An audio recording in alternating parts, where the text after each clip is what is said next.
सिंह राशि वालों, कैसा रहेगा जून का महीना। कुंडली मेरे हाथ में है, ग्रह की स्थिति मेरे सामने लिखी हुई है कि कौन सा ग्रह कब राशि परिवर्तन करके किस राशि में जा रहा है। आइए चर्चा को आरंभ करते हैं। सीधा पॉइंट टू पॉइंट ही बातचीत करने का मैं प्रयास करूंगा, वक्त को बर्बाद करने का कोई मतलब नहीं है। सिंह राशि वालों, सूर्य से ही चर्चा को आरंभ करेंगे। 15 जून तक सूर्य देवता वृषभ राशि में है, यानी कि आपके कुंडली के 10वें भाव में, और सूर्य आपके कुंडली का मालिक भी है। सूर्य का 10वें भाव में होना ये अपने आप में किसी चमत्कार से कम नहीं है। इस समय में 15 जून से पहले अगर कोई सरकारी काम था जो अटक रहा था, तो इस समय में प्रभु की कृपा मानिए, सूर्य नारायण की कृपा मानिए, जो वो काम होना ही है उसको कोई नहीं रोक सकता।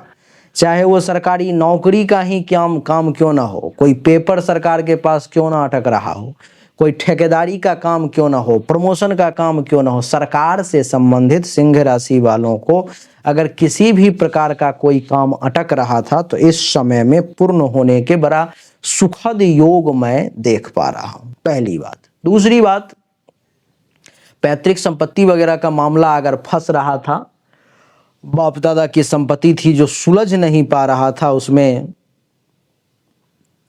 टेंशन तनाव की स्थिति अगर हो रही थी, तो इस समय में अगर आप प्रयास करेंगे 15 जून तक तो वो सुलझने के भी योग हैं। उसमें बहुत हद तक मैं देख पा रहा हूं कि रिजल्ट अपने फेवर में है। इतना ही नहीं, 10वां भाव आपके पिता का होता है। पिता के साथ अगर मतभेद हो रहा था, टेंशन तनाव हो रही थी, पिता के साथ संबंध अच्छे नहीं बन पा रहे थे, पिता के साथ विपरीत स्थिति थी, इस समय में प्रेम बन जाएगा। पिता का लाड़ प्यार तो मिलेगा ही, पिता के मन में आपके लिए अच्छे भाव तो रहेंगे ही, और आपके मन में भी पिता के लिए मान सम्मान प्रतिष्ठा जो है सिंह राशि वाले जागृत होगी। और आपको बता दूं मैं, 10वें भाव में सूर्य है, ये साधारण योग नहीं है। 15 जून तक अगर आप दुश्मन के खेमे में भी चले जाएंगे तो उसे भी आपको मान सम्मान देने के लिए उठना पड़ेगा, झुकना पड़ेगा। यानी कि आपको मान सम्मान जो है सो ये देगा ही देगा, ऐसा संभव है सूर्य के कारण सिंह राशि वालों 15 जून तक।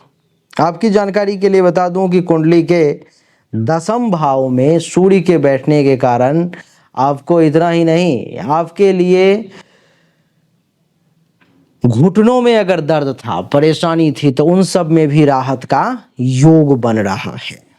और सूर्य की यहां से 7वीं दृष्टि 4th भाव पर पड़ रही है। 4था भाव माँ का होता है।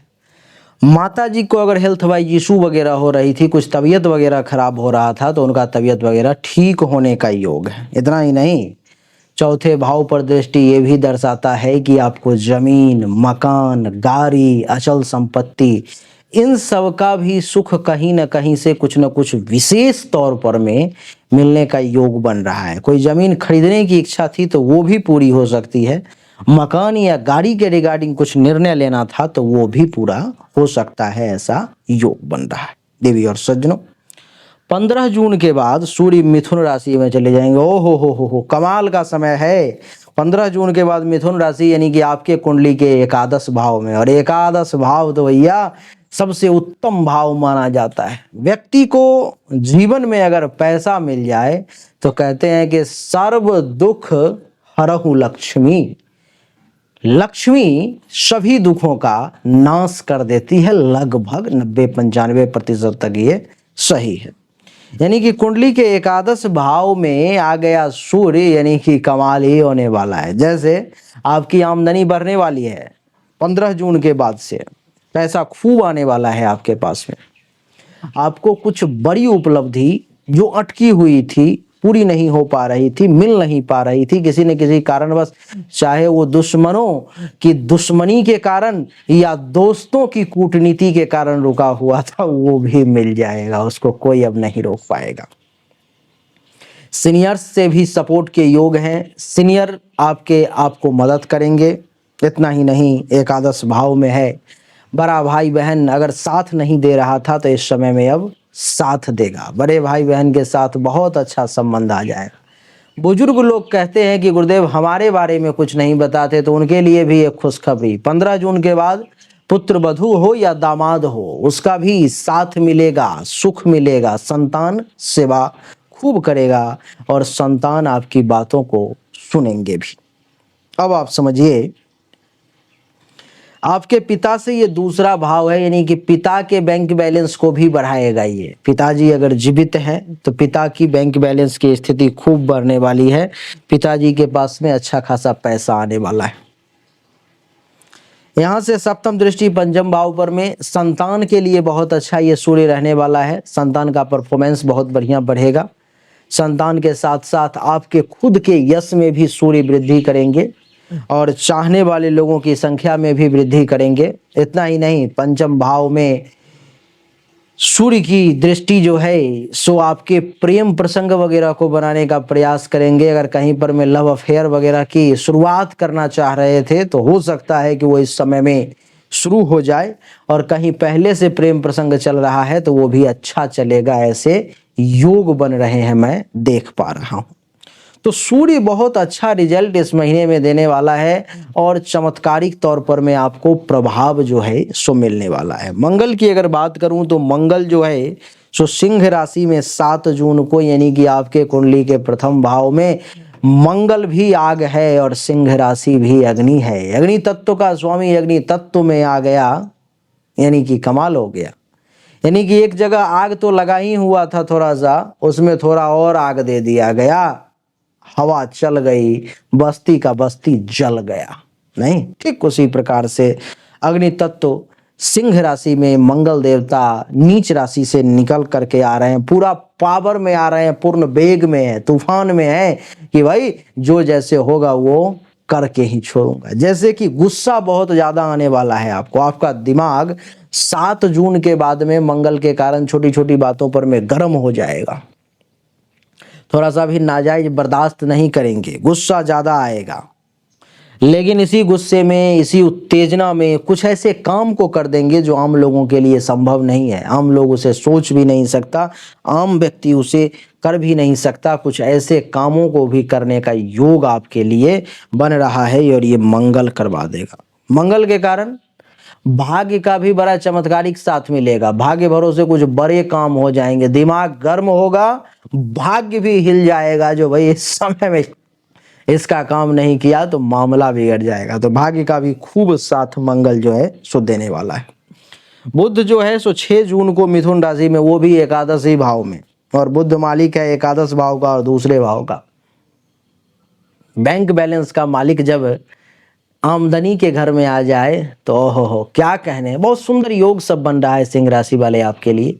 यानी कि बैंक बैलेंस में खूब वृद्धि होने वाला है। बैंक में 100 रुपया था तो वो 500 में कब बदल जाएगा, 500 था 5000 में, 5000 था 5 लाख में, 5 लाख था 10 लाख में, कब बदल जाएगा विशेष तौर पर आप सोच नहीं पाएंगे। इतना चमत्कारिक योग बन रहा है, तो बड़ा सुखद समय, बुध के कारण भी बहुत बढ़िया मैं फल देख पा रहा हूं आपके लिए। बात करेंगे देवगुरु बृहस्पति की, तो सबसे देखिए कि देवगुरु बृहस्पति भी एकादश भाव में, सूर्य भी एकादश भाव में, बुध भी एकादश भाव में और देवगुरु बृहस्पति भी एकादश ही भाव में। अब देखो, सूर्य शक्ति का कारक है, राजा है सूर्य। बुध बुद्धि का कारक है, देवगुरु बृहस्पति ज्ञान का कारक है। ज्ञान, विद्या, बुद्धि और शक्ति, ये तीनों का संयम हो गया, ये तीनों का संगम बन गया, यानी कि चमत्कार तो होगा ही होगा, कोई नहीं बदल सकता, कोई नहीं रोक सकता। यानी कि देवगुरु बृहस्पति का यहाँ आना अर्थात संतान का उठ करके आ जाना, उपलब्धि की प्राप्ति के घर में आप ही सिर्फ उपलब्धि की प्राप्ति नहीं करने वाले हैं, आपके बच्चे भी इस समय में कुछ बड़ा काम करने वाले हैं। बच्चा भी कुछ ऐसा कर देगा जो माँ बाप का कलेजा चौड़ा हो जाएगा, गर्व से फूल जाएगा। कहते हैं ना, फूले नहीं समाना वाली बात, वो इस समय में देखने को मिलेगी। तो देवगुरु बृहस्पति बहुत बेहतरीन रिजल्ट देने वाले हैं। बच्चे अगर विदेश वगैरह जाना चाहें, आप खुद अगर विदेश में नौकरी करना चाहें, कहीं इंटरव्यू दे रहे हैं विदेशी कंपनी में, तो उस सब सिलेक्शन जो है सो हो सकता है, ऐसे योग बन रहे हैं। शुक्र की बात करूं तो शुक्र मेष राशि में, ओहो हो, नवम भाव में, भाग्य के घर में। हर योग आपके लिए कमाल ही कर रहा है। शुक्र का नवम भाव में बैठना यानी कि आपके भाग्य का आपको साथ मिलना, दिन दोगुना रात चौगुना वृद्धि, तुलसी भरोसे राम के निर्भय हो के सोई, होनी अनहोनी नहीं होनी हो सो होई। नहीं, भाग्य भरोसे अपने आप जब भाग्य का कृपा होता है। एक और कहावत है कि अल्लाह मेहरबान तो गधा पहलवान। जब ऊपर वाले की कृपा हो जाती है तो बेवकूफ से बेवकूफ व्यक्ति भी उस ताज पर जाकर के बैठ जाता है और ब्रिलियंट लोगों को सलाम ठोकना पड़ता है उसको। नहीं, तो ये बहुत अच्छा योग शुक्र के कारण भाग्य का खूब साथ मिलने वाला है। पराक्रम में खूब वृद्धि होने वाली है। गुप्त शत्रु का भी नाश होगा। बड़ा सुखद समय। शनिदेव जो हैं सो मीन राशि में अष्टम भाव में आ गए। ये थोड़ा सा विपरीत है। जिसको बवासीर पाइल्स है वो लोग थोड़ा सा सावधान हो जाएं इस समय में तो ज्यादा अच्छा रहेगा। और इतना ही नहीं, अष्टम भाव में है तो काम में ग्रह सब जो फूल की बारिश कर रहे हैं कि इसी फूल पर में ही आइए प्रभु और चलें आप, तो शनि उसमें थोड़ा कांटा बोने का प्रयास करेंगे। शनि का ऐसे भी काम है परीक्षा लेना, शनि का ऐसे भी काम है कठिन कर्म करवाना, तो वो आपको करवाएंगे। आपके काम में रुकावट बाधा परेशानी देंगे। काम इतना आसानी से होने नहीं देंगे शनिदेव। क्षण क्षण परीक्षा लेंगे। उस परीक्षा में जो सफल होगा वो व्यक्ति जो है सो मुकद्दर का सिकंदर बनेगा, यानी कि उस जगह पर पहुंचेगा। राहु जो है सो कुंभ राशि में सप्तम भाव में है। जीवन साथी के साथ थोड़ा सा टेंशन तनाव होगा। पति पत्नी के बीच में परेशानी होगी। कोई आपको अगर ऐसा बिजनेस है जिसमें पार्टनरशिप है आपका किसी के साथ, तो वहां पे थोड़ा सा पार्टनर के साथ समस्याओं का सामना करना पड़ सकता है। और केतु प्रथम भाव में है सिंह राशि में, तो मानसिक तौर पर मैं आपको अशांत बेचैन परेशान तनावग्रस्त करने का काम करेगा। तो मैं 3 उपाय आपको बताने जा रहा हूं। राहु केतु और शनि के लिए उपाय करने की मैं आवश्यकता महसूस कर रहा हूं। इन तीनों को शांत करने के लिए आप एक ही काम करें। महादेव शिव शंभु इन तीनों के स्वामी हैं। ये तीनों महादेव की पूजा से ऑटोमेटिक शांत हो जाते हैं। तो महादेव को आप जरूर जल चढ़ाएं, संभव हो तो डेली, नहीं तो शनिवार के दिन। अपने आप ये सब ज्यादा परेशान कर नहीं पाएगा आपको। और शनिदेव को थोड़ा सा सरसों तेल का या तिल के तेल का दीपक दिखा दोगे, उतना में ही प्रसन्न हो जाएंगे। कहेंगे सन्नो देवीरभिष्टये आपो भवन्तु पीतये संयोरो विश्रवन्तु नः। ये मंत्र अगर हो जाए तो इस मंत्र का, नहीं ये हो जाए तो ओम शं शनिश्चराय नमः, ओम शं शनिश्चराय नमः। महिलाएं कहेंगी नमो शं शनिश्चराय नमः। इस मंत्र का अगर प्रयोग करेंगे तो बड़ा चमत्कारिक प्रभाव होगा, बहुत अच्छा। देवी और सज्जनों, यही था सिंह राशि